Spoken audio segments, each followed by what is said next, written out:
Voilà, donc normalement c'est enregistré. Donc du coup, ouais, je répète que là, sur cet exercice, donc le 8 de la série 2, il s'agit de la notion d'item négatif ou positif, c'est-à-dire du signe de l'item.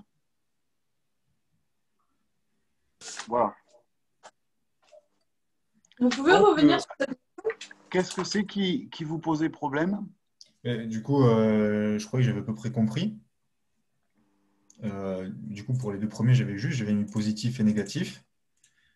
Et, euh, et après, je me fais du souci, j'avais mis négatif. Non, non, c'est pas ça. Oui, j'avais mis positif. Je me sens détendu, j'avais mis positif aussi. Je me fais du souci négatif et je ne m'aime pas, j'avais mis négatif. Et j'ai eu faux sur je me sens détendu et je me fais du souci. Et je comprends pas pourquoi je me sens détendu, ça serait négatif, par exemple. Ouais, mais parce que vous utilisez une définition implicite de positif et négatif. Je suppose que pour vous, être détendu, c'est désirable. Et donc, vous avez dit positif, c'est désirable. Bah non, mais Et négatif, ça serait indésirable. j'ai fait par rapport à ce que vous avez dit dans la vidéo. Positif, c'est dans le sens 1, 2, 3, 4. C'est ça? Tout dépend comment on oriente le 4 et le 1. Oui, voilà. Donc, ce qu'il faut voir là, c'est que un item positif, c'est un item, si on suppose que les réponses à cet item sont des mesures, eh ben, un item positif, c'est un item dont les réponses sont reliées de manière croissante à la Mhm. grandeur qu'on veut mesurer. Et un item négatif, ça sera un item dont les réponses sont reliées de manière décroissante à la grandeur qu'on veut mesurer. Donc, je m'aime, si on veut mesurer l'estime de soi, plus on s'aime, plus on s'estime, relation croissante, donc item positif. Je me sens détendu, plus je me sens détendu, Ah, moins ok. je suis anxieux. Ok, ouais. Donc, relation décroissante. C'est par rapport à l'anxiété, ok, j'avais pas compris ça. Je Qu'est-ce qui me est fais du souci calculé? par rapport à l'anxiété, plus je me fais du souci, plus je suis anxieux, c'est un item positif, relation croissante. Hmm. Et je ne m'aime pas, eh ben, plus je m'aime pas, moins je m'estime. Donc, Ok. relation décroissante, item négatif. Ok, j'ai Et compris. monsieur, plus spécifiquement avec le je ne m'aime pas, est-ce que la négation indique, sans faire le rapport avec l'estime de soi, est-ce que la négation, elle indique quelque chose ou pas du tout? Non. Non. Non, parce que, encore une fois, le signe de l'item, il est le signe de la croissance, de la relation de mesurage qu'on sous-entend. Donc, si la relation de mesurage elle est croissante, l'item est positif. Sinon, si elle est décroissante, l'item est négatif. Si je peux enlever le partage, du coup? Oui, oui, bien sûr. Ok. Je Merci. précise aussi que cette rencontre est un rendez-vous avec les étudiants qui suivent le cours de, de l'UE 302 en deuxième année. Hein. Parce que j'ai pas mis de salle d'attente, étant donné qu'il y a 111 participants. Il y a toujours des gens qui peuvent. Après, dans la mesure où les capacités de connexion ne sont pas saturées, bienvenue à tout le monde. Hein. Est-ce que vous voulez que je check un peu les sondages ou est-ce que vous voulez qu'on prenne par question comme ça? Par question, c'est bien? Bah, allez-y. Je vous Question. écoute.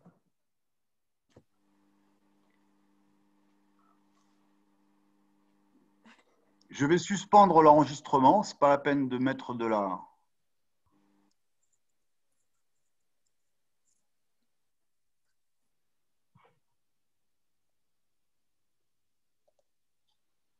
Ouais, donc, remarque sur causalité et implication logique. La causalité suppose une chronologie. ce qui est la cause se produit avant l'effet. Il y a avant-après. Alors que quand on envisage une relation d'implication logique entre deux phrases, il n'y a pas de chronologie qui vaille. Par exemple, vous considérez une relation d'inclusion. Si l'ensemble grand A est inclus dans l'ensemble grand B, vous voyez, là, on n'est pas dans la chronologie. Être un A implique être un B. Voilà. Et maintenant, pour revenir sur la définition de la contraposée, par définition, mais aussi par nécessité logique, c'est-à-dire que ça se démontre, quand vous avez l'implication A implique B, la contraposée de cette implication, c'est non B implique non A. Donc, il y a une double opération à avoir en tête.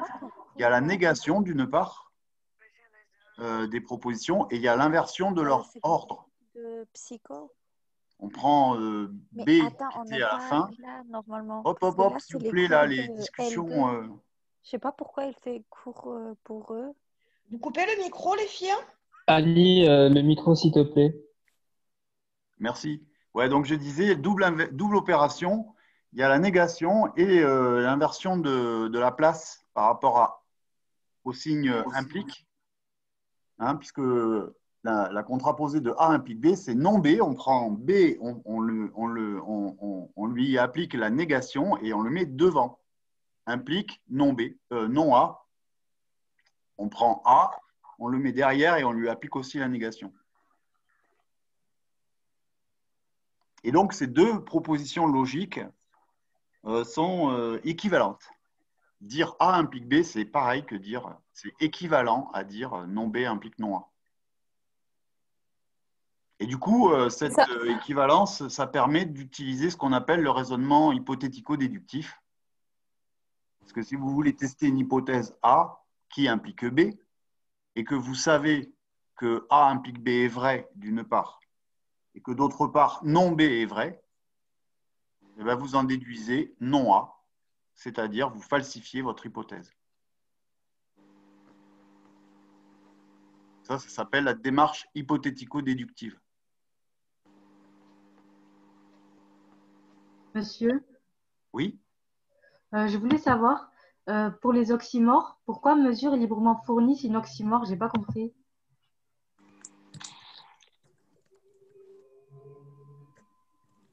Si vous voulez mesurer, par exemple, la liberté de la réponse est incompatible avec le fait que cette réponse soit une mesure. Pourquoi?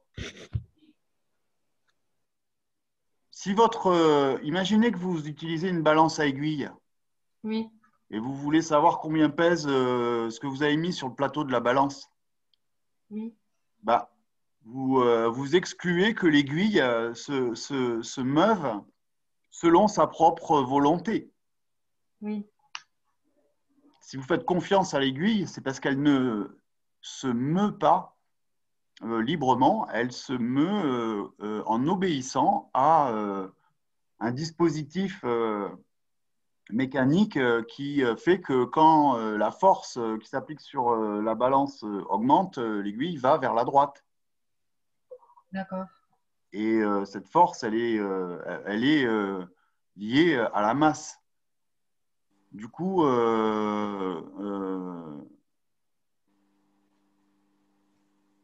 il n'y a pas de liberté pour une mesure. D'accord, merci.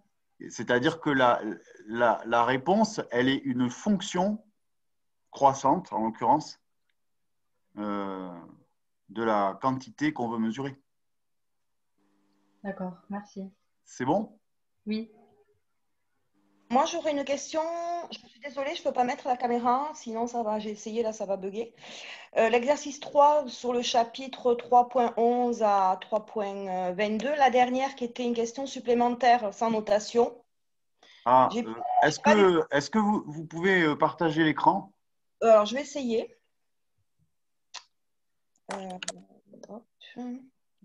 Sinon, je le fais, mais Là.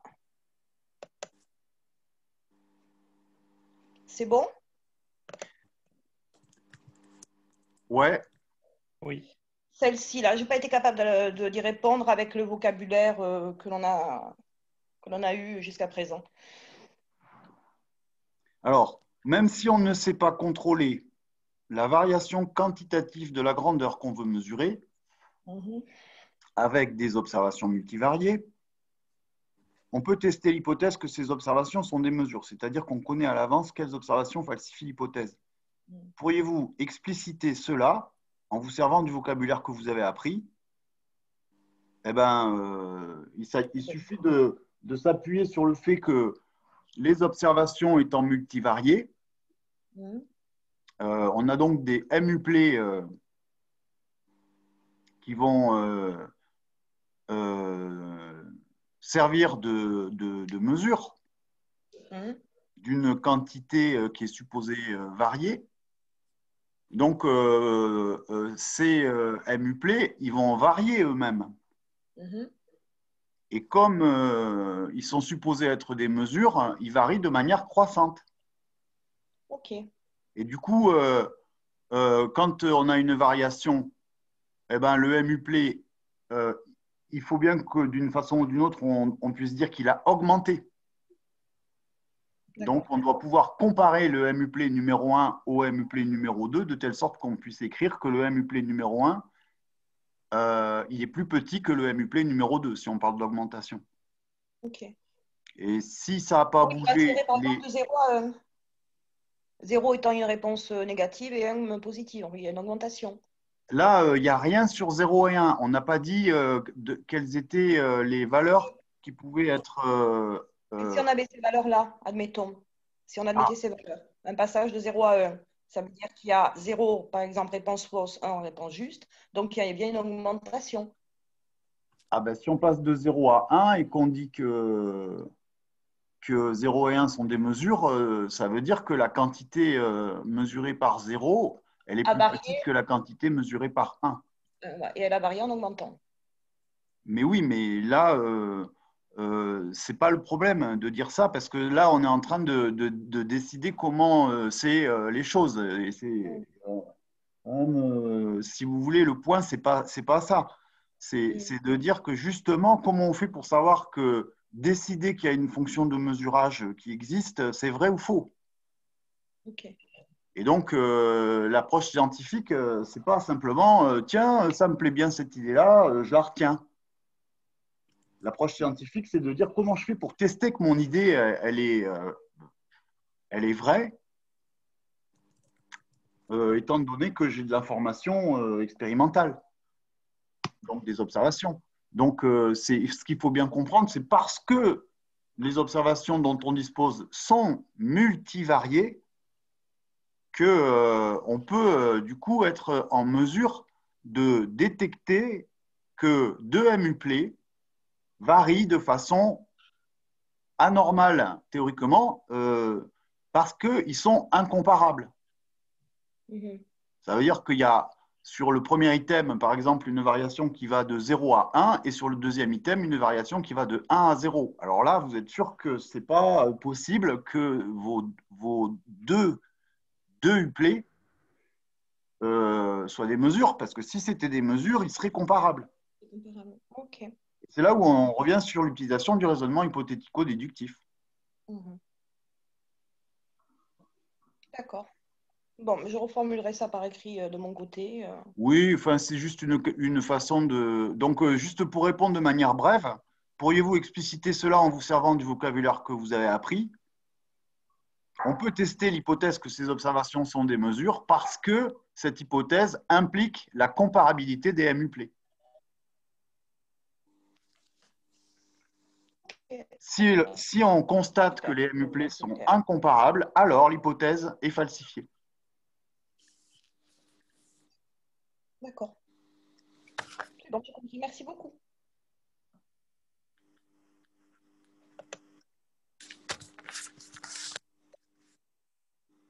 Je suspends l'enregistrement. Alors, j'ai une question sur cet exercice. Je comprends pas pourquoi à la 4, en fait, là, on met 0, 0, 1, puis... Attends, on n'a qu'à le faire dans l'ordre. Bon, le 1, 0, 0, 0. Parce que on a dit que la règle, c'était de commencer par 0. Oui, Le 2, est-ce que si on dit que pour la deuxième réponse, si on choisit 0, 1, 0, ah voilà, là, ouais. c'est OK. Oui. Et là, du coup, après, on reviendrait sur celui-là. Et, Oui. et je comprends pas pourquoi, ici, on revient pas sur celui-là, mais sur celui-là. Eh ben, attends, remets celui que tu voulais. 100. Voilà. Si tu mets 1 sur le premier, au premier rang, ça veut dire que tu as fini d'explorer ce qui se passe sur les rangs suivants quand tu étais à 0, 1.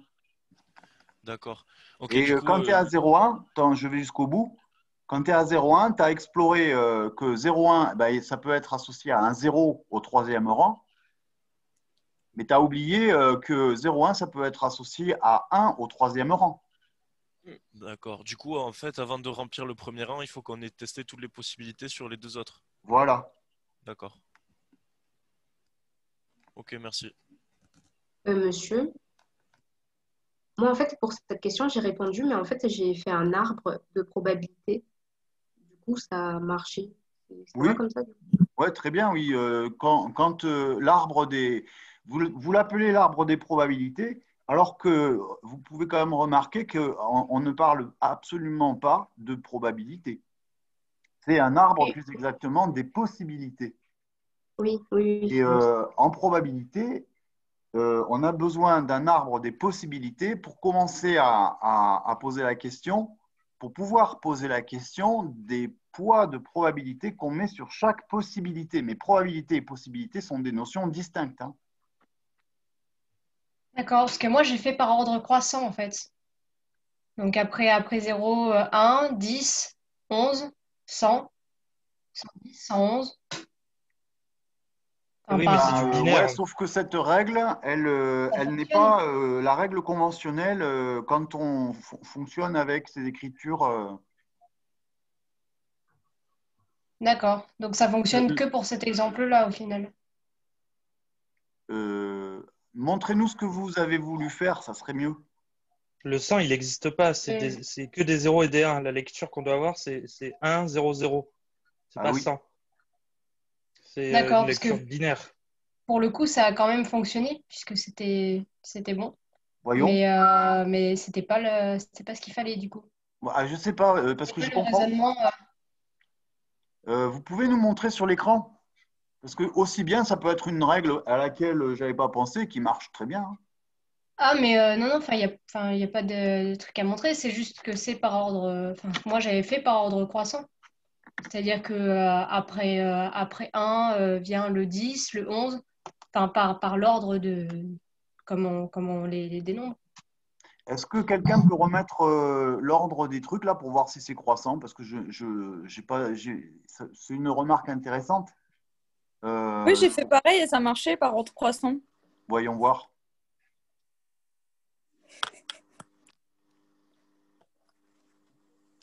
Bah, c'est-à-dire que oui, mais OK, si on prend les trois chiffres, hein, et qu'on les lit dans le système décimal, Mhm. ce qui est nécessaire pour parler d'ordre croissant quand même, hein. Parce qu'on dira par exemple que 111 est plus grand que n'importe quoi. Il faut quand même passer par une lecture en mode décimal.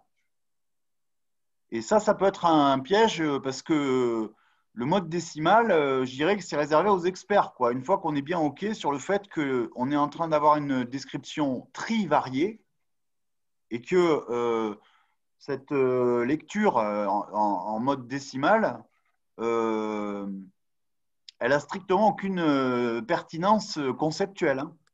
Il faut quand même l'avoir en tête. Oui. Et à partir de là, on peut on peut remarquer qu'effectivement, du coup, il y a un ordre croissant en mode décimal. Effectivement, c'est une remarque. Et peut-être bien que ça se généralise. Moi,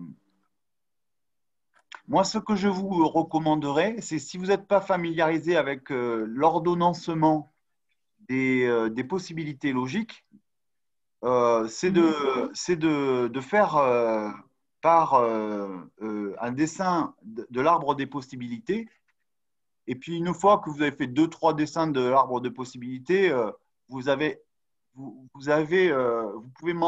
pouvez procéduraliser, comme on dit en psychologie cognitive, qu'il y a un algorithme qui fait qu'on privilégie 0 à chaque fois qu'on peut. Et avec ça, au bout d'un moment, on finit par avoir l'intuition que voilà, c'est dans l'ordre. Et cette histoire de mettre les choses dans l'ordre conventionnel, elle est extrêmement importante parce que quand on discute à plusieurs et que par exemple on compare des tables de vérité, etc., si l'ordre il n'est pas respecté, on passe son temps à se prendre les pieds dans le tapis, quoi. Donc, c'est, si vous voulez, une convention de notation qui devient, du coup, exigible. Puis là, on a des triplés, mais si on a plus de triplés, peut-être que ça devient plus compliqué et que ça ne tient plus en place la lecture décimale. Bon, on aura 0, 0, 0, puis à la fin, on aura 1111. Ça risque de marcher, hein. Ce qui compte, c'est d'avoir la structure de la chose. Il faut avoir en tête qu'on est en train de fabriquer une combinatoire. Il y a la combinatoire sur le premier aspect qui dit c'est 0, 1. Puis après, on combine ces deux possibilités aux deux possibilités du deuxième aspect descriptif qui est aussi 0, 1. Donc, ça fait deux possibilités que multiplient deux possibilités. Et ensuite, on va combiner tout ça aux deux possibilités du troisième aspect. Et donc, on est en train de manipuler ce qu'on appelle des produits cartésiens d'ensemble. La notion derrière, c'est une notion de produit cartésien. Et du coup, une fois qu'on a pigé cette histoire-là, on y voit clair. Mais c'est en pratiquant, hein, encore une fois, que ça vient, quoi. Et je me méfierais quand même un peu des raccourcis. Tant que le raccourci, il n'occulte pas votre vision en termes de combinatoire ou de produit cartésien, c'est synonyme, hein. Tant que votre raccourci, il n'attaque pas ça, tout va bien. Et après, méfiez-vous qu'un raccourci, si vous n'avez pas fait la preuve qu'il marche partout, faut être méfiant. Mais voilà, l'idée essentielle, c'est celle de produit cartésien ou de combinatoire. Monsieur, j'ai une petite question. Est-ce qu'on peut revenir à la question 4 parce que je comprends très bien la réponse à la question 1, 2, 3 et 5, 6, 7, 8, mais la 4, je ne saisis pas pourquoi ça ne serait pas 0, 1, 0. Celle qui est affichée là actuellement. Oui, exactement. Pourquoi ça ne serait pas quoi? À quel endroit? Pour la réponse à la question 4, enfin du coup, le petit déroulé numéro 4, ce ne serait pas 0, 1, 0. À la 4e position? Oui, en fait, la 4e, je ne saisis pas la 4e. Une fois qu'on a fait 0, 1, 0 en 3, oui. Ça veut dire qu'on a une possibilité qu'on a laissée de côté, c'est que en gardant 0 et 1 pour les deux premières places du triplet, il y a la possibilité que la troisième place soit à 1. Ok, oui, c'est dit. Donc, puis une fois qu'on a mis 1 à cette place-là avec devant 0, 1, il n'y a plus de possibilité. Donc, on repart au début Et au début, le 1 à la deuxième place, on a exploré tout. Il est saturé, si je puis dire. Et donc, du coup, on passe à 1 en première place. Oui, ça c'est bon pour la 5, ok. Merci.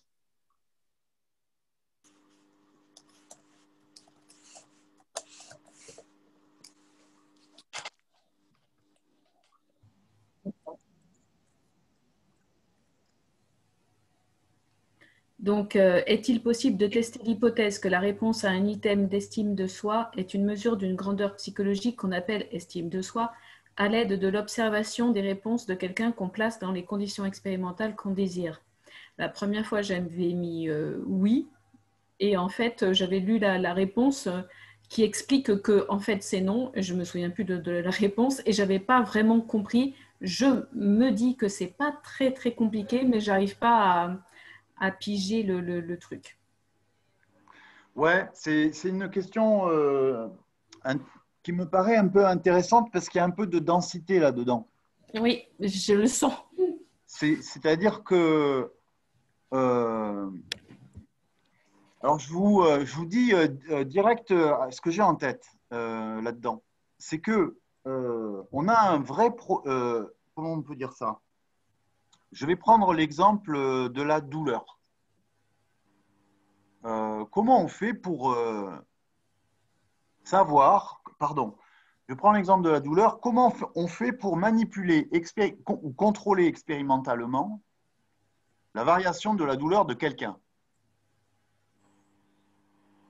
Si vous vous référez à la vidéo, on peut imaginer qu'on va appuyer plus ou moins fort sur la paume de la main de quelqu'un avec une pointe et on peut savoir si on appuie plus ou moins fort. Oui. Ça, il n'y a pas de problème. Mais oui. est-ce qu'on peut savoir que plus on appuie fort, plus on fait mal à la personne? Ah oui, je me souviens de la vidéo, ouais, de l'exemple. Ouais. C'est-à-dire que là, on tombe sur quelque chose qui, de mon point de vue, demande à être examiné avec beaucoup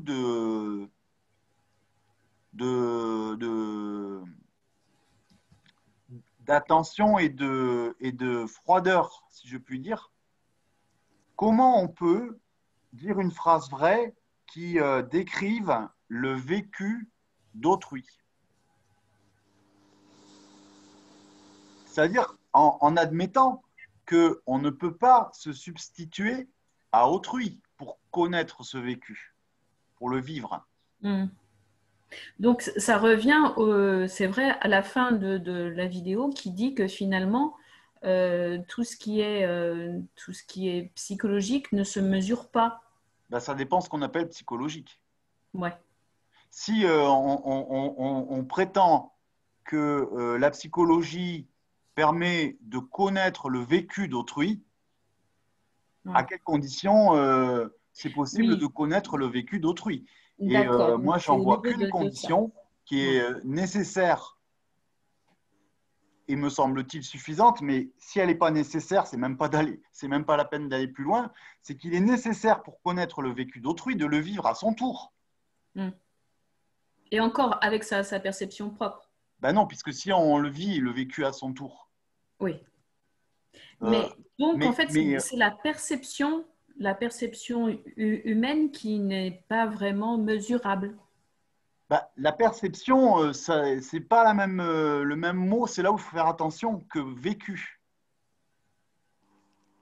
La perception, ça s'étudie dans certains domaines de la psychophysiologie, sans demander en aucun cas un avis au sujet de la perception. Donc, on peut parler de perception sans parler de vécu. Du coup, moi, je mettrais perception de côté, histoire qu'on ne s'en mêle pas les pinceaux. Mais en assumant qu'on veut parler de choses comme la douleur ou l'estime de soi, qui relèvent finalement, quand on essaye de se donner des définitions du vécu, le vécu est une sphère, est un domaine, je ne sais pas comment l'appeler, je suis obligé de faire une métaphore.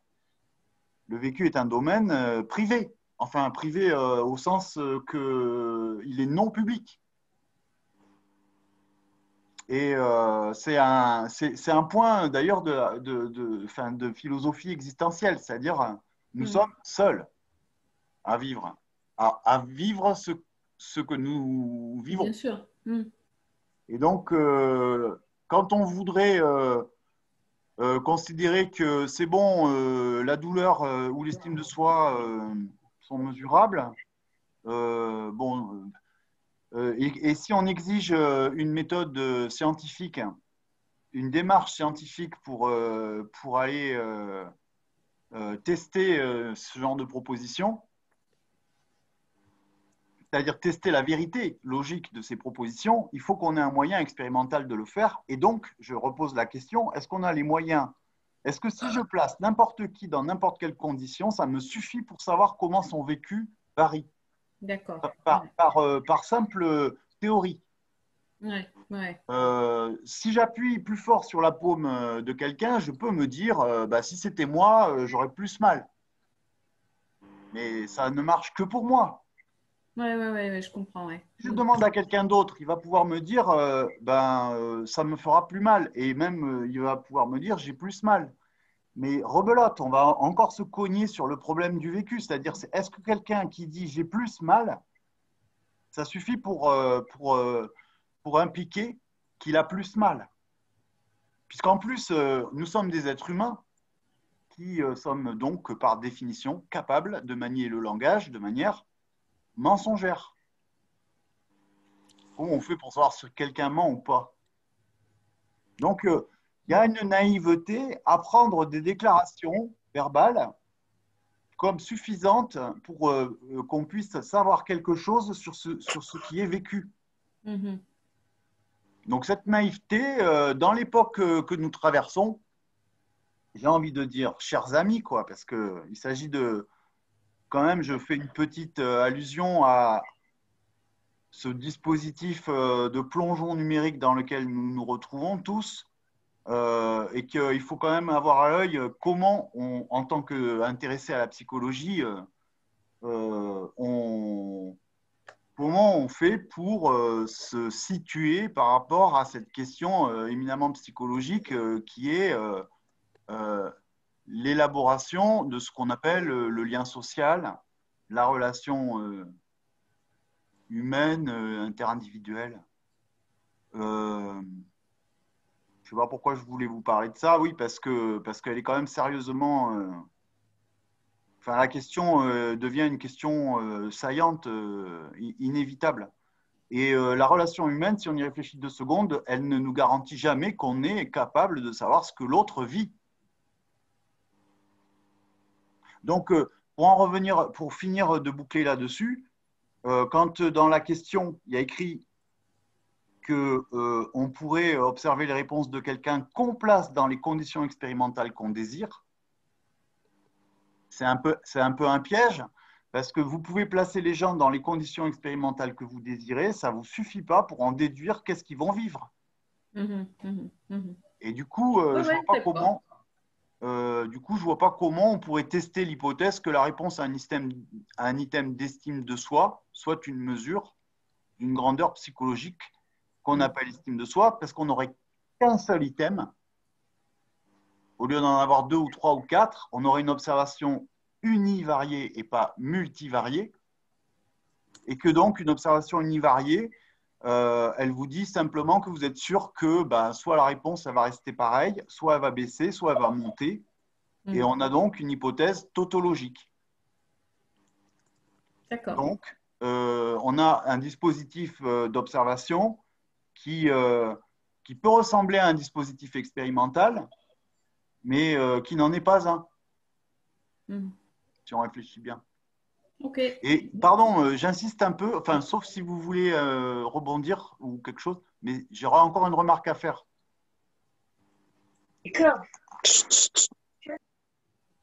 La remarque, c'est que il y a une gourmandise de la psychologie à s'infiltrer dans le vécu des gens de manière scientifique.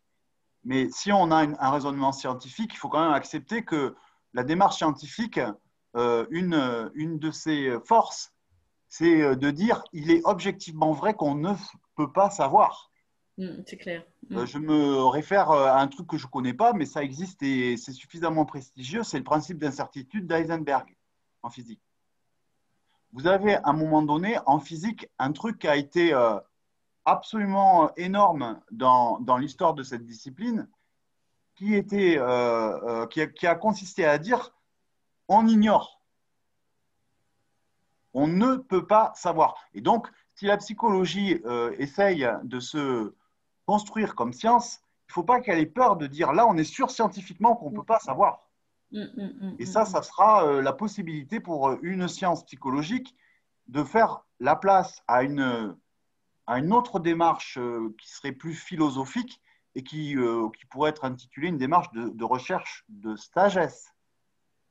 La sagesse, elle a sa place quand la science dit « je ne sais pas ».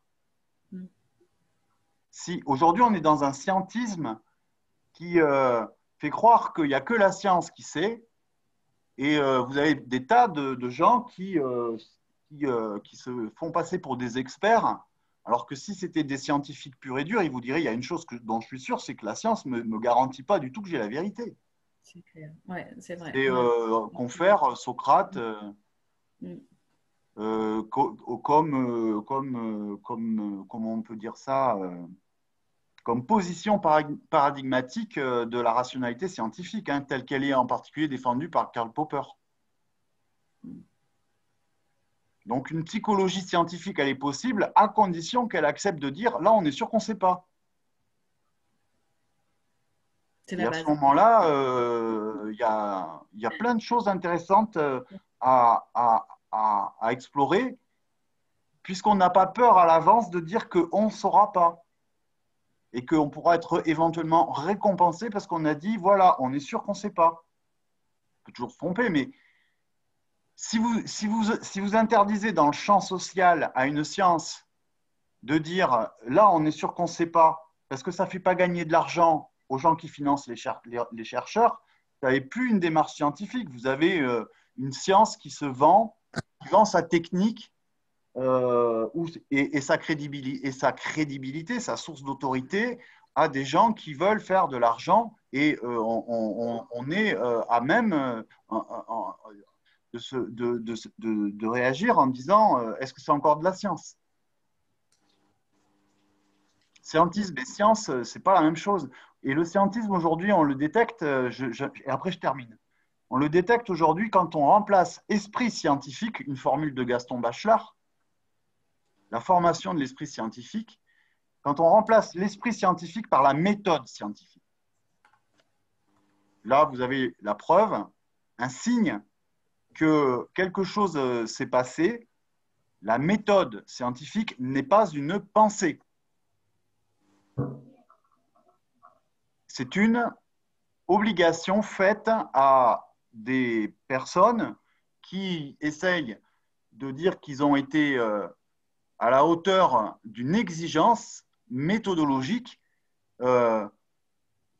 laquelle, si c'est une simple exigence qu'on ne questionne pas, dont on ne questionne pas la nécessité, devient un autoritarisme comme les autres. Et à ce moment-là, vous avez une déresponsabilité de l'esprit scientifique, une déresponsabilisation de l'esprit scientifique et du scientifique, ou des scientifiques, qui deviennent du coup des gens qui sont dans des rôles où le scientisme devient une forme d'obscurantisme.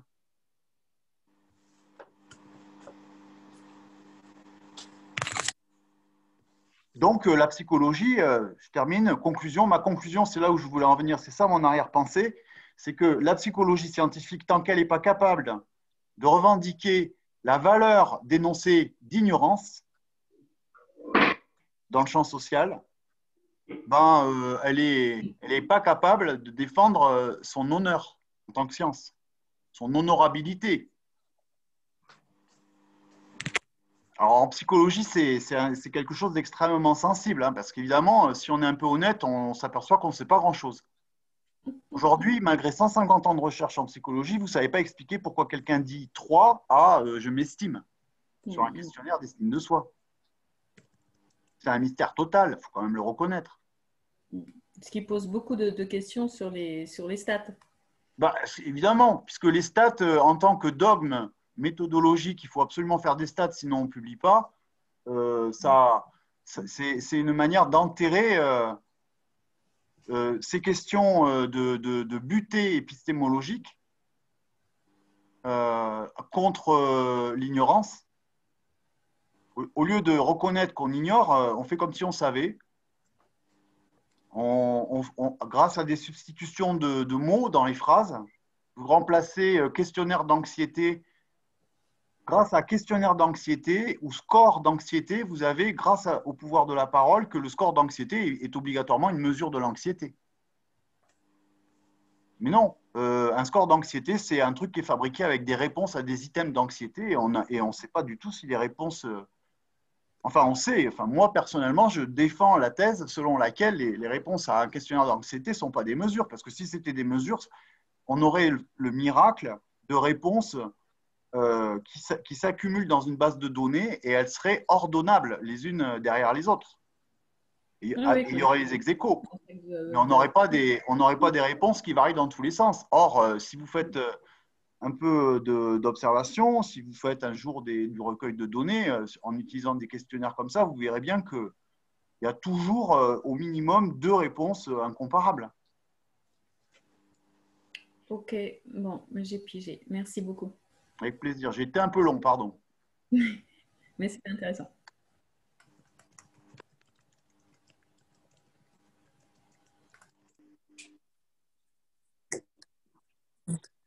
Donc, ouais, la différence entre hypothèse générale et hypothèse auxiliaire. Une hypothèse générale, c'est une hypothèse générale.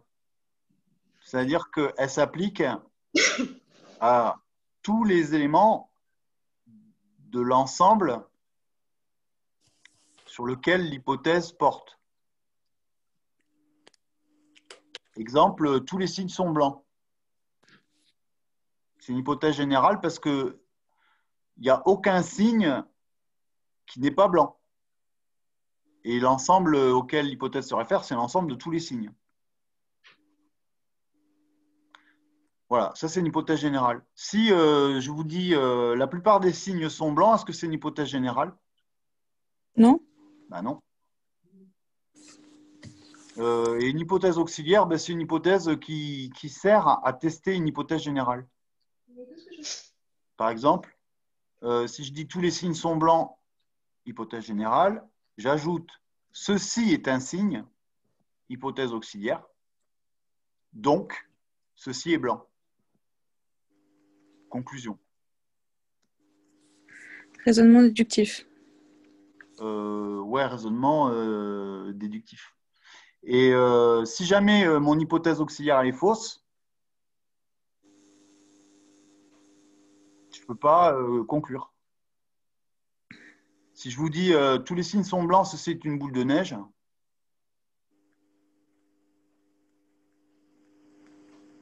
je vais avoir que ceci est blanc, mais ça m'aura pas permis de tester tous les signes sont blancs.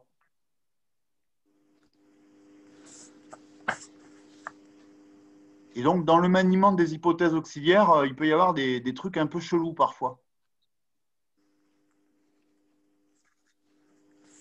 Vous pouvez donner un autre exemple? Un exemple de quoi? D'hypothèse générale et auxiliaire.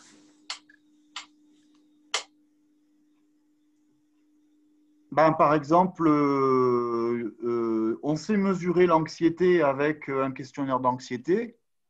Ça, c'est une hypothèse générale parce qu'elle sous-entend qu'elle est vraie pour quiconque répond à un questionnaire d'anxiété, c'est-à-dire, il faudrait préciser que la personne elle sait lire le questionnaire, elle a compris la consigne, etc. Et après, je vous dis,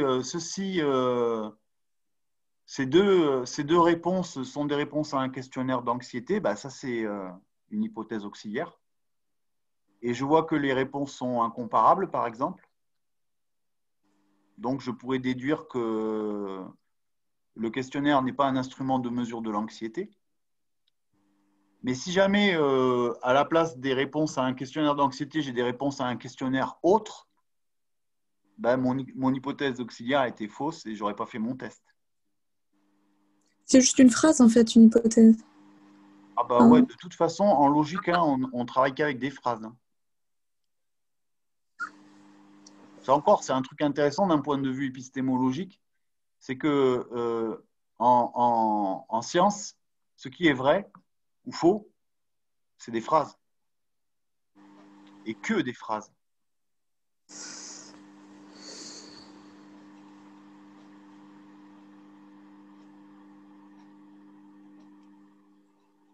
Donc, dire que la science nous permet de connaître le réel, la science, elle nous permet de connaître des phrases. Ah oui.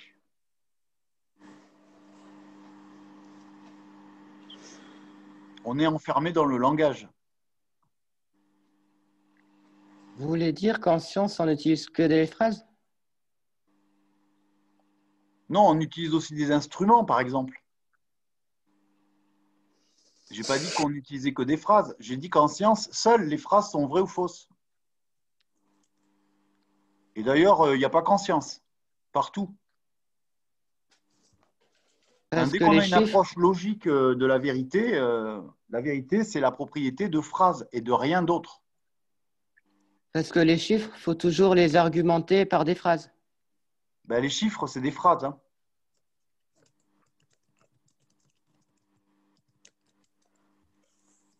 Si vous dites Paul a 3 ans, vous avez dit une phrase avec un chiffre dedans. Un chiffre, par défaut, c'est une phrase implicite, si vous voulez.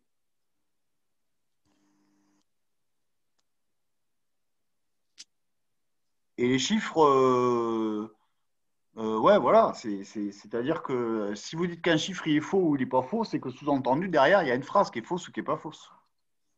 C'est juste une remarque, hein, on pourrait dire une remarque préliminaire. Hein.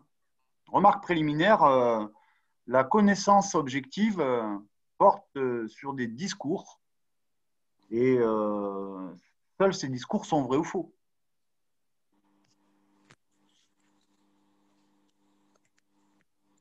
Est-ce que vous voulez dire, par exemple, qu'un arbre est vrai?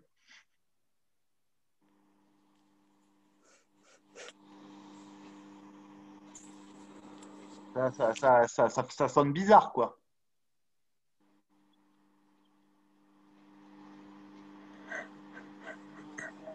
Mais si vous dites ceci est un arbre vrai ou faux, bon, ben là, oui, d'accord. Et on va avoir le problème de savoir qu'est-ce que c'est le critère pour dire que vrai, ceci est un arbre, ou faux, ceci est un arbre. Mais au final, on va toujours à un moment donné tomber sur des conventions et se rendre compte que la vérité, elle est toujours relative, la vérité des phrases, elle est toujours relative à la vérité d'autres phrases sur lesquelles on est d'accord.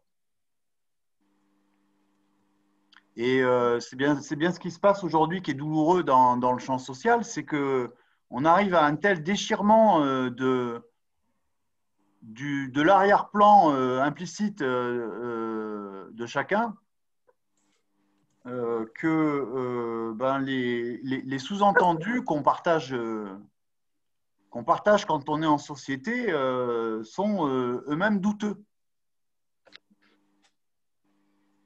Et d'où une impression de vertige, un peu de perte de repère, parce que quand on discute avec quelqu'un, on n'est même pas sûr qu'on partage le même background, comme on dit. Et du coup, le lien social, il est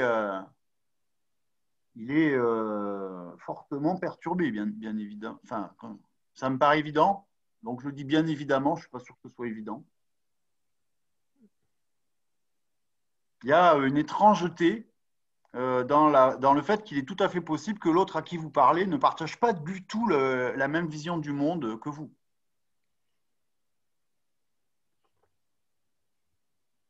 Et du coup, ouais, c'est il y a tout un travail de reconstruction pour savoir si on est d'accord sur les mêmes évidences et puis finalement sur la même représentation.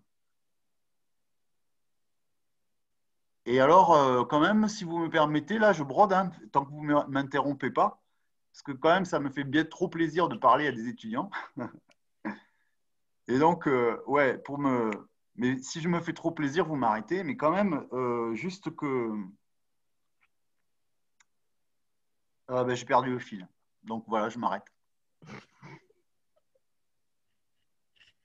Non, le problème de la folie, quoi. Le problème de la folie, c'est-à-dire qu'à un moment donné, ce qui fait qu'on a l'impression qu'on n'est pas fou, c'est que sans se parler, on s'aperçoit qu'on est coordonné avec les autres. Par exemple, on voit une chaise, on entre dans une pièce, on voit que tout le monde contourne la chaise. Donc c'est cool, il y a une chaise, j'ai vu une chaise. Vous voyez, on peut fonctionner dans ce qu'on appelle le réalisme naïf. Il y a vraiment une chaise ici. C'est une vraie chaise. Et puis le jour où, par rapport à des réalités plus symboliques qu'une chaise, on voit qu'on n'a pas du tout les mêmes façons de se comporter par rapport à ces réalités symboliques.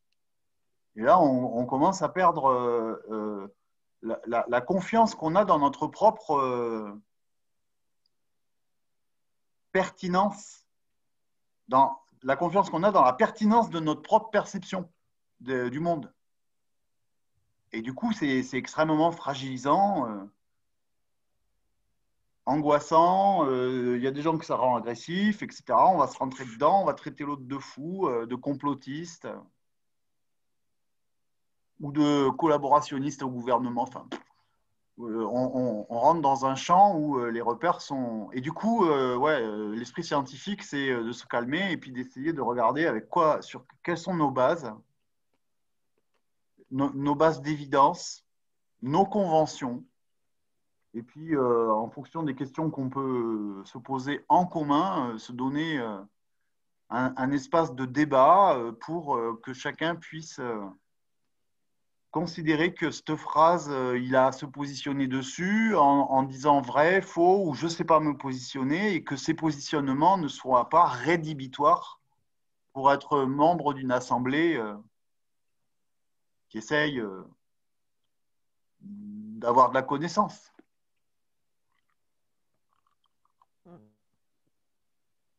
Mais on peut dire que le mesurage, c'est de la science pure. Je ne sais pas ce que ça veut dire de la science pure, mais on peut en tout cas essayer de poser le problème du mesurage de manière scientifique, en se donnant une définition de ce que veut dire mesurer, et de vérifier si on est d'accord avec cette définition, parce que c'est une convention, c'est arbitraire. Les définitions sont arbitraires. Ce sont des visions réductrices sur la réalité ou sur le réel qui nous permettent de donner un champ d'intelligibilité, mais il n'y a rien qui nous garantit que ce champ d'intelligibilité il est en correspondance avec le réel. Même on est sûr qu'il n'est pas en correspondance avec le réel. Et puis, une fois qu'on a ce champ, on peut construire un lien social, puisqu'on a la même culture, le même langage, vous voyez, le même espace commun de référence. Et du coup, si on pose que mesurer en psycho, c'est comme mesurer sur le marché quand le poissonnier vous dit ça fait 20 € votre poisson. Si on dit que ça doit marcher pareil, à ce moment-là, on peut arriver à la conclusion rationnelle, au sens que chacun peut la vérifier pour lui-même, qu'il est peu probable que les réponses à des questionnaires de psycho soient des mesures. Quand je dis peu probable, c'est une façon de parler, comme on dit, c'est un euphémisme. Parce que c'est sûr que, moi, personnellement, je pense que c'est sûr que les réponses à des questionnaires ne sont pas des mesures, parce que les gens ne sont pas des balances à aiguilles. Nous ne sommes pas des instruments de mesure. Nous sommes des animaux dotés d'une psychologie. Et ben, quand on a dit ça, on a dit justement qu'on ne marche pas comme comme des instruments de mesure.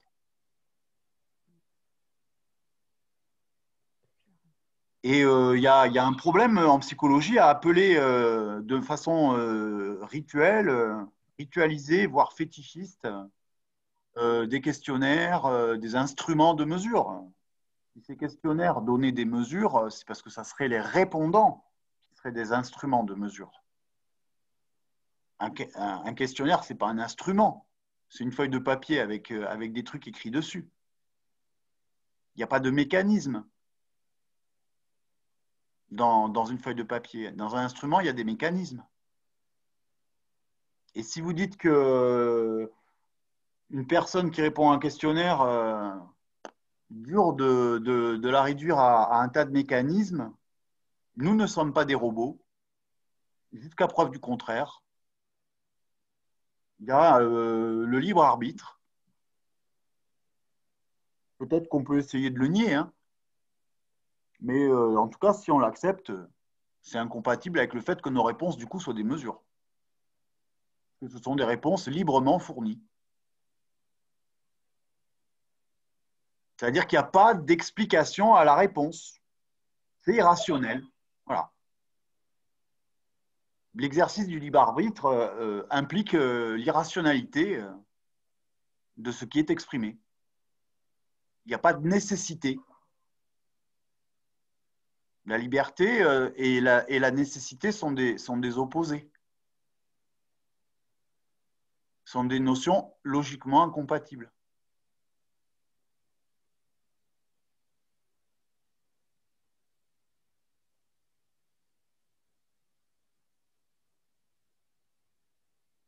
Donc, conclusion, quand en psychologie, on dit qu'on acquiert des connaissances scientifiques sur l'anxiété grâce à des mesures d'anxiété, il y a quelque chose qui ne tourne pas rond dans ces phrases-là.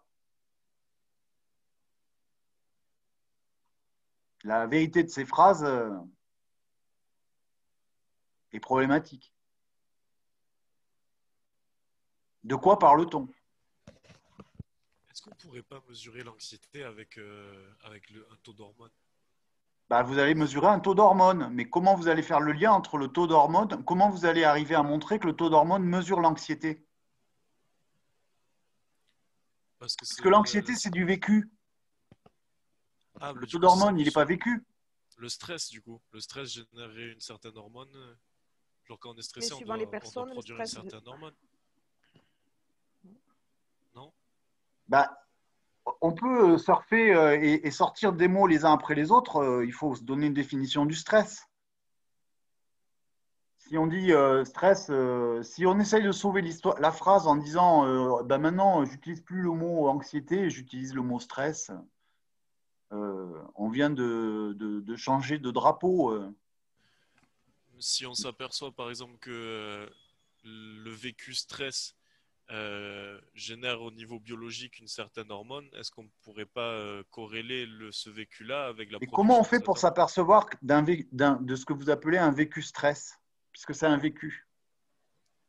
Et on peut pas se fixer sur la personne qui nous dit je suis en situation de stress. Bah, Ou si mais- on se fixe sur la personne qui nous dit je suis en situation de stress, on pourra examiner comment les verbalisations relatives au stress sont associées à d'autres manifestations observables. Et à ce moment-là, on fera la psychologie des verbalisations liées au stress et on peut faire la psychologie des réponses à des questionnaires. Mais faire la psychologie des réponses à des questionnaires, ce n'est pas faire la psychologie d'anxiété. Il faut qu'on ait l'honnêteté de reconnaître que la psychologie empirique mainstream est une psychologie des réponses aux questionnaires. Puisque même la psychologie expérimentale, c'est rien d'autre que des questionnaires, hein. C'est la même technique tout le temps. Donc, on peut à ce moment-là faire une psychologie des réponses expérimentales à des situations sociales particulières, mais dire que la connaissance qu'on a des réponses expérimentales, elle permet une connaissance du vécu qui est sous-jacent à la réponse, ça suppose qu'on est capable de dire qu'il y a une relation particulière qui relie le vécu à ces réponses. Et comme le vécu n'est pas un concept scientifique, tout court, vous n'avez même pas la possibilité de définir une relation entre le vécu et les réponses, puisque le vécu, il n'est même pas conçu comme un ensemble rempli d'éléments. Il n'est même pas défini. On a cette illusion, grâce au langage de la vie de tous les jours, qui dit anxiété, intelligence, stress, j'ai les boules, je t'aime. Ce langage de la vie de tous les jours, ça n'est pas un langage scientifique, c'est un langage pré-scientifique. Donc, si on croit que… voilà, et donc on a une illusion, comme tous on parle le langage à peu près correctement, on a l'illusion que du coup, sans élaboration scientifique de ces mots de la langue naturelle, on va pouvoir quand même avoir du savoir en faisant semblant de faire comme font les scientifiques. Bah, faire semblant, ça ne suffit pas. Donc, de deux choses l'une, soit on parle des réponses à des questionnaires et on dit qu'on veut faire la science de ça, c'est possible. Soit on dit qu'on veut faire la science du vécu et à ce moment-là, on retombe sur l'objection que je vous signalais tout à l'heure. Comment connaître le vécu d'autrui? Et comment le connaître en s'appuyant sur ses verbalisations, vu qu'il peut mentir? Et il peut se mentir à lui-même. C'est-à-dire, en plus, on sait très bien, quand on essaye de décrire notre vécu, que parfois les mots nous manquent, que finalement, on est en panne sèche de mots par rapport à l'expérience qui doit être la nôtre. Mais monsieur, par contre, le corps, il ment pas. Enfin, par Le exemple, même corps, il quelqu'un. ment pas. Le corps, il ment pas. On peut faire une étude scientifique du corps, mais le corps n'est pas le vécu. Mais il a un rapport avec le vécu. Ben, par hypothèse. Et ce rapport, il faut en faire la théorie avant de croire que ben, du coup, c'est bon, on a l'autoroute qui est ouverte devant nous, quoi. Quelle est, par hypothèse, la relation entre le vécu et le corps? C'est-à-dire, c'est quoi le vécu? Comment ça varie? On le décrit dans quelle algèbre descriptive, pour reprendre un terme de troisième année, du cours d'épistémo de troisième année, c'est-à-dire quel est le cadre descriptif qu'on se donne à l'avance du vécu pour pouvoir dire bah, le vécu peut varier comme ça d'un point de vue logique. Vous avez la réponse à cette question? Et comment on va pouvoir tester que telle variation de vécu, elle est observable? Par exemple, au niveau du corps.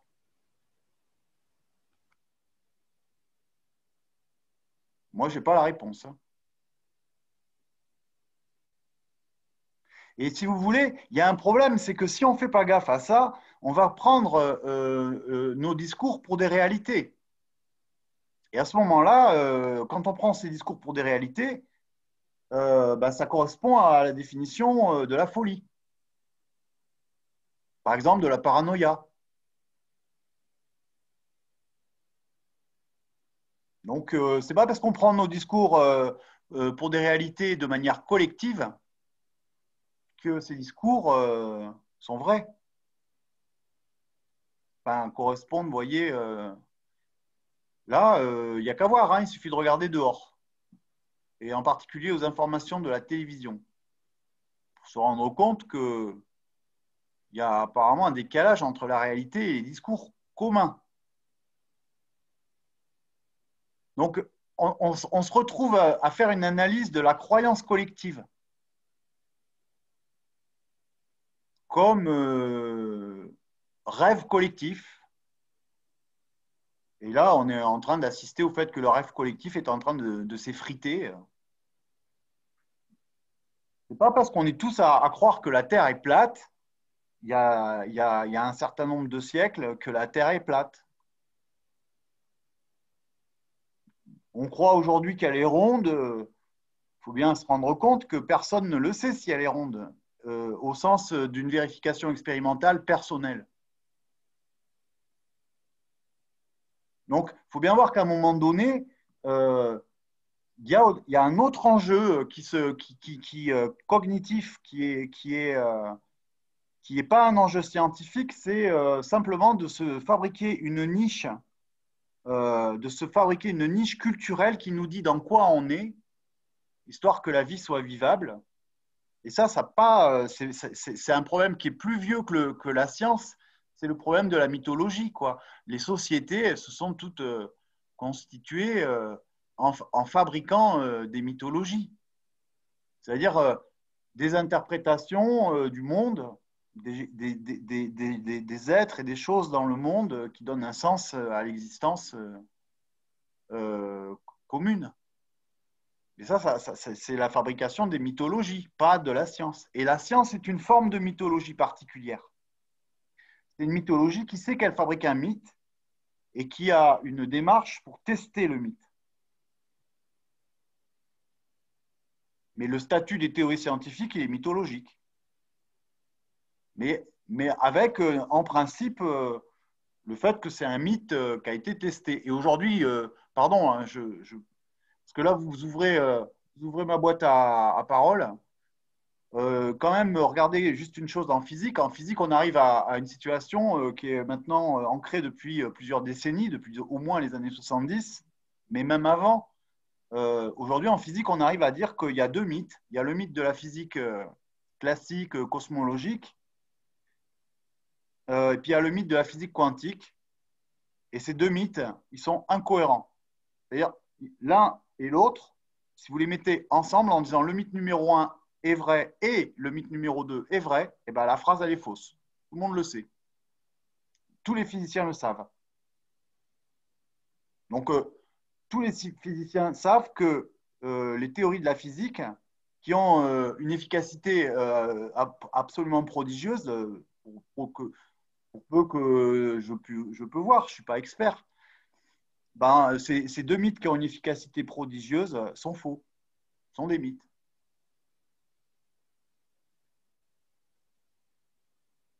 Donc, bon, si la psycho dit on ne sait pas grand-chose, c'est pas grave. Du point de vue de la connaissance, quoi, j'entends.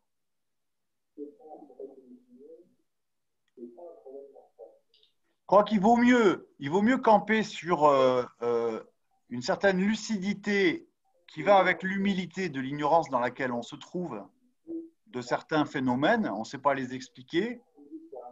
Beaucoup, on ne sait même pas les décrire. Si quelqu'un pouvait éteindre le micro qui sonne là. Et donc, ouais, moi je dis que, pardon, j'étais en train de vous dire, il me semble qu'il est plus raisonnable d'accepter humblement qu'on ne sait pas expliquer un phénomène, voire qu'on ne sait pas le décrire convenablement. C'est-à-dire que deux observateurs, ils vont même pas donner la même description, que de s'efforcer à tout prix de construire des mythes qui ont ce côté un peu satisfaisant à court terme de dire ouais, ben, on sait dire quelque chose sur ça, mais qui ont ce côté un peu inquiétant qu'on fait tout pour ne pas avoir conscience de leur fragilité épistémologique, c'est-à-dire ce sont des récits quand même, fondamentalement. En fait, vous définissez, ce que vous êtes en train de définir, c'est la démarche de réflexion comparée à la démarche de résultat. Au lieu de chercher le résultat, on va se cantonner à de la réflexion, c'est-à-dire un chemin, et on va avoir on va se planter, on va foncer droit dans le mur, mais on est quand même dans la démarche de se dire alors peut-être, oui mais non, oui peut-être, sans attendre le résultat à la fin. Non, parce que la démarche scientifique, elle est tout le temps friande de confrontation de la spéculation avec ce qu'on appelle l'expérience. C'est-à-dire que la science, elle est, à part quand vous faites des maths ou de l'informatique théorique ou de la physique théorique, la science, elle est empirique. Elle s'appuie sur des connaissances qu'on appelle des énoncés d'observation. Et donc, la démarche scientifique, c'est de de se donner des théories. Ça, c'est l'imagination à tous les pouvoirs. Et ensuite, une fois qu'on a une théorie dont on sait pertinemment qu'elle relève de la créativité, de l'imaginaire, du génie imaginaire, ben, une fois qu'on a cette théorie, qui est donc une jolie histoire qui sort de l'imagination d'un collectif ou d'une personne, ben, on essaye de regarder comment on fait pour tester cette théorie contre l'expérience, c'est-à-dire d'en déduire des conclusions qui parlent, qui donnent des phrases dont la vérité peut être vérifiée ou falsifiée par l'observation. Et là, vous avez un problème avec le vécu. C'est que le vécu n'est pas observable de façon publique. Donc, l'objectivité d'une description de mon vécu, elle n'est pas possible, puisqu'il n'y a pas quelqu'un qui peut corroborer que ouais, je suis en train de flipper, par exemple. Parce qu'il ne peut pas le vivre. Il ne vit pas ce que je ressens. Oui, je comprends. Donc, il faut quand même, à un moment donné, avoir l'honnêteté de dire le vécu n'est pas un champ phénoménal, public.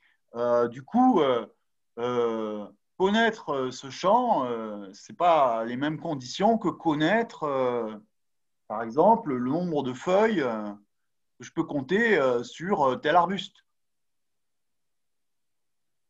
Puisque là, je peux compter, je suis remplaçable par un autre qui va compter. Et tous les questionnaires qu'on peut trouver dans des magazines de psychologie qui ne sont pas forcément très fiables, ça se base, c'est un peu toujours sur du vécu en fait. Ou peut-être pas, mais ils généralisent beaucoup. Moi, j'ai l'impression que c'est beaucoup du vécu. Bah, de toute façon, même les questionnaires utilisés dans les labos de psycho sont des questionnaires qui disent à la personne tu réponds comme tu veux. Donc, nécessairement, si vous voulez, là, on est dans la boîte noire des behavioristes. Oui, parce qu'on en sort des résultats à la fin. Au questionnaire, vous lui avez envoyé le stimulus. Elle répond, vous ne savez pas du tout ce qui se passe et vous obtenez à la sortie la réponse. Et après, on en sort des généralités. Et ben, c'est là où il y a une critique de la valeur épistémologique ou scientifique, c'est pareil, de ces phrases à faire. C'est douteux. C'est douteux. Et donc, effectivement, comment dire ça? Si vous voulez, le cours, heureusement, là, j'enregistre pas. Enfin, j'espère que, je ne sais pas si, enfin, non, je veux dire, je peux l'assumer, ce que je suis en train de dire, mais comment dire, la période ne me semble pas du tout enregistrée. Vous enregistrez. Ah, bon, eh ben, en tout cas, je peux vous le dire là, puisqu'on est, on n'est pas nombreux, et puis c'est au titre de la réflexion. Presque un acte générale. manqué. Il y a une fragilité d'un discours psychologique, académique, scientifique, un peu agressif, qui se sert du prestige des revues scientifiques, du fait que publier dans certaines revues, c'est hyper compétitif. Il y en a, quand ils publient, enfin, moi j'y suis passé, dans certaines revues, vous arrivez à publier un article, c'est comme si vous aviez grimpé l'Everest. Hein. C'est un exploit. Donc, il y a tout ce décorum pour donner de la valeur à des discours, puis au-delà à des gens qui tiennent ces discours, et au-delà aux institutions qui ont permis aux gens de tenir ces discours. Mais toute cette valorisation, c'est une valorisation marketing, si vous voulez. Ce n'est pas une valorisation en termes de vérité scientifique. Et pour ma part, j'ai été amené, en enseignant la psychométrie, à me rendre compte que le discours de la psychométrie qui est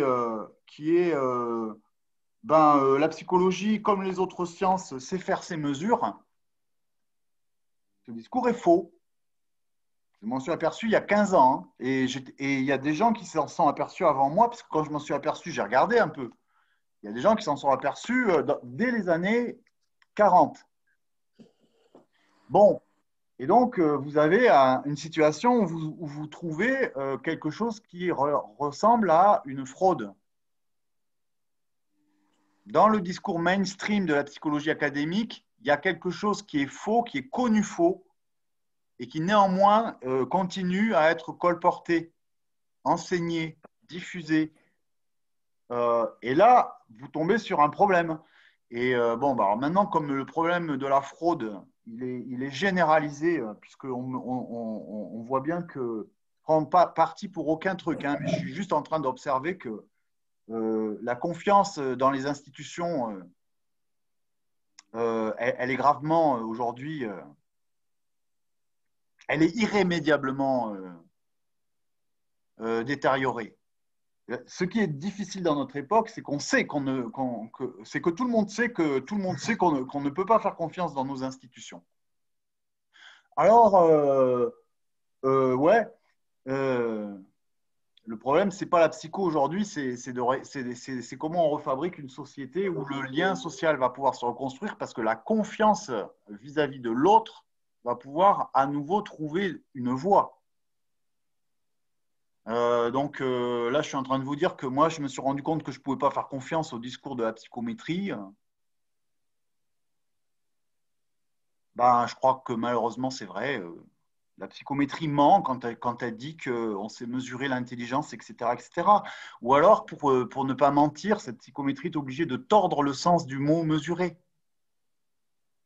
Donc ça, vous le verrez dans la vidéo numéro 2 que je vais vous filer. On essaye de faire des contorsions pour tenir, pour être capable d'utiliser le verbe mesurer en psychologie. Et ces contorsions reviennent à une distorsion du sens et elles affectent profondément l'intelligibilité du monde. Le problème de trop mentir, c'est qu'au bout d'un moment, ce que le langage permet d'intelligibilité est ruiné, puisqu'on en arrive à douter du sens de tous les mots. On est dans cette époque. Là, l'actualité a rattrapé la petite actualité minuscule qu'il y avait un problème de mensonge à l'intérieur de la psycho. De mensonge, j'entends systémique.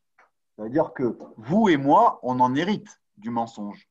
Puisque ce mensonge tient lieu de discours officiel.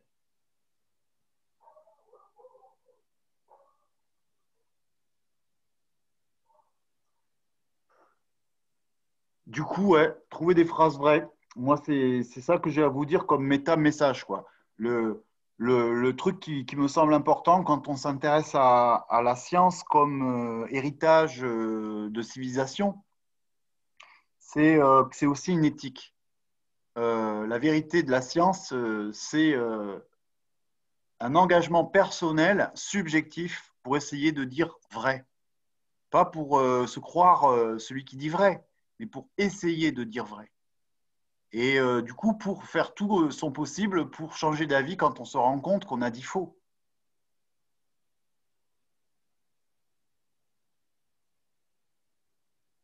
La controverse scientifique, elle est possible quand vous êtes entre amis et que du coup, tout le monde a le droit de dire « Ah bah ouais, je me suis trompé ». Que les phrases, quand elles sont examinées, on peut tuer une phrase en la considérant comme fausse. Et en tuant la phrase, on n'a pas tué les gens qui prononçaient la phrase.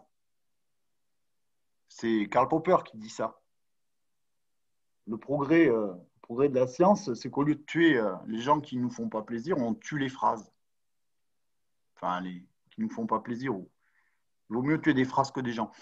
Donc, c'est possible. Hein, je crois que la recherche de vérité d'un discours vrai, elle est tout à fait légitime. Il y a des méthodes. Ça suppose qu'on ne soit pas ennemis et au contraire qu'on soit amis. Dans une société où les gens sont en compétition les uns contre les autres, cette discussion, elle est difficile. sinon impossible. Et vous avez donc l'idolâtrie. Alors, professeur Raoult, nouvelle idole, soit qu'on va abattre, soit au contraire qu'on va encenser. Et vous avez un spectacle amplifié par les médias d'une idolâtrie généralisée, quoi. Et à chacun de se chercher son idole, plutôt que d'assumer sa pensée.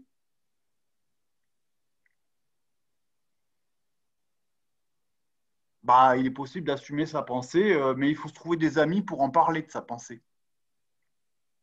Je peux vous lâcher un autre truc, hein. Aujourd'hui, pour moi, la société, elle en arrive à un stade où de la société des échanges qui s'est grippée, parce que les dettes, c'est toujours pour les mêmes, et les comptes en positif, c'est toujours pour les mêmes aussi. De la société des échanges, on doit passer à une société où la relation sociale, si elle existe, est une relation d'amour. Bon sujet pour la psychologie d'aujourd'hui et de demain. Il faut demander aux psychologues comment on fait pour que les gens s'aiment. S'ils nous racontent autre chose, les psychologues, d'accord, ça va peut-être intéressant, mais ce n'est pas essentiel. Et s'il faut faire une psychologie pas scientifique pour répondre à ça, j'en sais rien, il faut essayer. Mais la question aujourd'hui, c'est comment est-ce qu'on restitue le lien social? Comment est-ce qu'on refabrique le lien social? Si ce n'est pas un lien social d'amitié, et comment vous voulez redéfinir l'amitié si vous considérez que l'amour n'existe pas ou est un truc de bisounours ou est juste un truc ridicule? Il faut à un moment donné avoir le courage de sa pensée et de son vécu. Parce que la pensée, elle est indissociable du vécu, hein. Un ordinateur n'a pas de pensée parce qu'il n'a pas de vécu.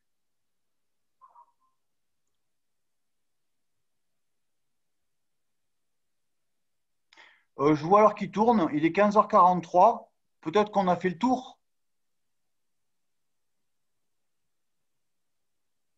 Oui, oui. En tout cas, merci, c'était très intéressant là, le dérapage, entre guillemets. À la fin. Ouais, je suis conscient que c'est un gros dérapage, mais bon, autant se faire plaisir pour discuter un peu, enfin bon. Et il y aura une autre rencontre après la deuxième vidéo, enfin, à peu près dans le même nombre de semaines qu'on a eu pour la vidéo. Ouais, c'est programmé le 9 décembre. D'accord, ok. Merci beaucoup. Même heure.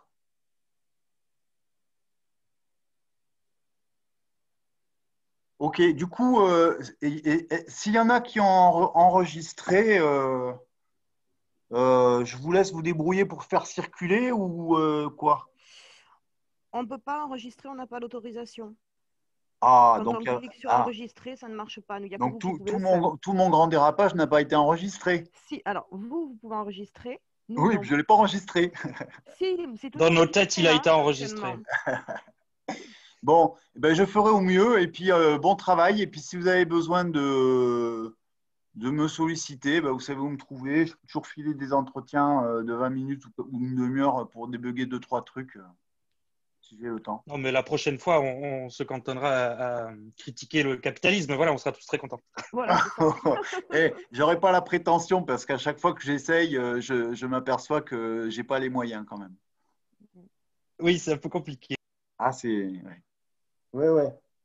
Bon, ben allez, bonne continuation à vous en tout cas. À vous aussi, merci beaucoup. Et bon après-midi, au revoir. Merci à vous aussi, au revoir. Merci, au revoir. Merci, au revoir. Bon après-midi, merci. Merci beaucoup, au revoir.